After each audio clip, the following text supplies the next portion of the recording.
Whoa! What the... Oh, hi guys! Welcome to the Wizards Lair! Woo! It's supposed to be haunted! So, Wizards Lair was released in 1985, and the company that released it, Bubble Bus, is a company that I've never even heard of before. I don't know who owned them, I can't tell you any other games they made, and I can't tell you what happened to them after Wizards Lair. Presumably, they popped into existence just long enough to release this chunk of badassery, and then vanished, never to be seen again. So what's the game about? Well, it's a top-down exploration game in which you guide your character through a subterranean dungeon.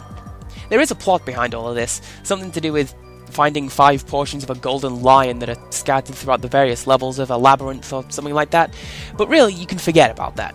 The best thing you can do with this game is to make it into an endurance challenge, see how long you can last before getting a game over. The reason for this is that the gameplay area is immense. I got this game 14-15 years ago and I still haven't seen the entire dungeon. Probably because I've never made a map, and I don't intend to do so. It keeps things exciting to not know where you're going.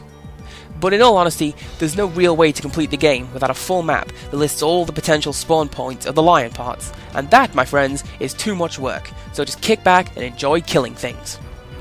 The things that you kill come in a variety of shapes and sizes.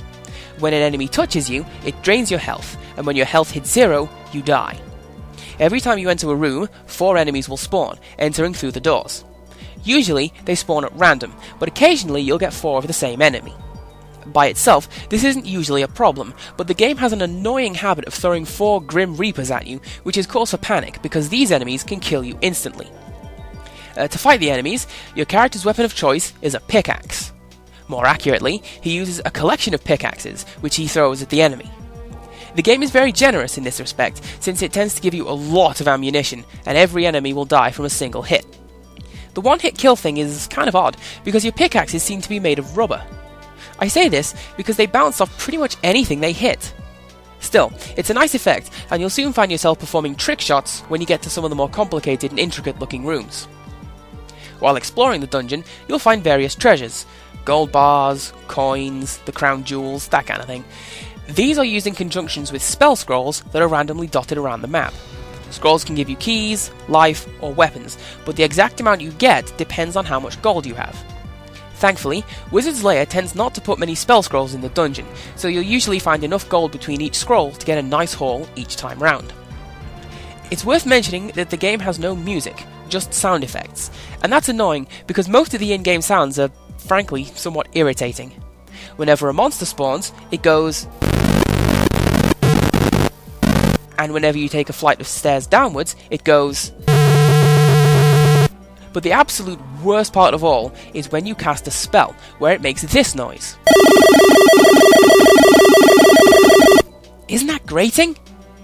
It sounds so grating to me. And worst of all, you can't turn the sound off. However, if you play some good music of your own, the sound effects will fade into the background and they won't bother you nearly as much. Aside from the sound effects, the most annoying part of the game is that your chances of survival are largely a matter of luck regarding how much the game likes you. The dungeon remains the same each time you play, but all the items are randomly generated. If the game throws keys, weapons and extra life potions at you, you'll be able to last a lot longer than if the game is very thrifty. In spite of this, it's a very fun game. It really, really is. I've never completed it before, and I don't expect that I ever will, but it says something about the game that I still find it fun having owned it for the 14-15 years. And I'm done. So until next time,